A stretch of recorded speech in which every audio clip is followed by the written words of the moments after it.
À quoi sert l'école et l'université en Afrique? Si on veut être gentil, on va dire à rien. Mais comme à Mansa, nous n'avons pas pour ambition d'être gentils, nous allons dire qu'en réalité, depuis des décennies, en Afrique, l'école et les universités sont des véritables camps d'endoctrinement, où on essaye de produire des esclaves. Et oui, mes chers amis, depuis lors, de la maternelle au primaire, en passant par le secondaire et avec pour couronnement l'université, ce qu'on essaye de faire de vous, c'est de véritables nègres de maison.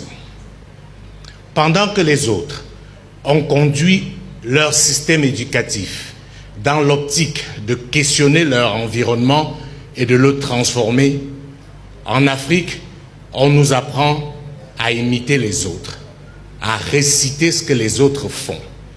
Et c'est pour cela que dans la plupart de nos États, dans la plupart de nos universités, on estime que vous êtes brillants quand vous pouvez reproduire à la lettre ce que les autres ont produit. Ce n'est pas un fait de hasard que même dans un domaine essentiel comme la philosophie, nos référents viennent d'ailleurs.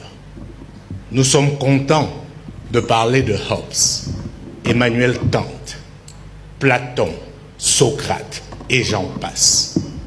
La question que j'aimerais nous poser, c'est qu'est-ce que ceux-là savent de l'Afrique?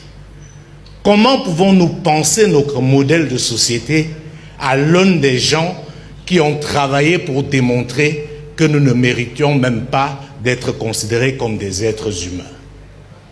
Il faut soi-même être ignorant ou accepter d'être esclave pour continuer à subir ce genre d'humiliation. Madame, Monsieur, vous n'êtes pas plus intelligent parce que vous savez réciter ce que les autres ont écrit.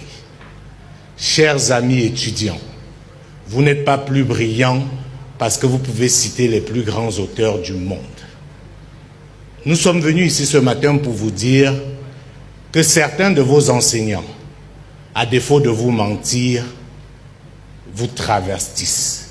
Ils font de vous ce que vous ne devez plus accepter d'être, à savoir des esclaves. Ce n'est pas un fait du hasard si dans nos habitudes de consommation, dans notre façon de nous vêtir, dans notre façon de penser et même dans notre façon de manger, nous singeons les autres. L'un des autres éléments palpables, c'est la langue. On nous a fait croire qu'on était analphabète ou illettré parce qu'on ne savait parler ni le français ni l'anglais. Eh bien, nous sommes venus vous dire que vous pouvez être un parfait ignorant alors que vous maîtrisez bien ces langues internationales. Par contre, vous pouvez être un savant en malinké, en soussou ou encore en peul. N'ayons plus peur de qui nous sommes.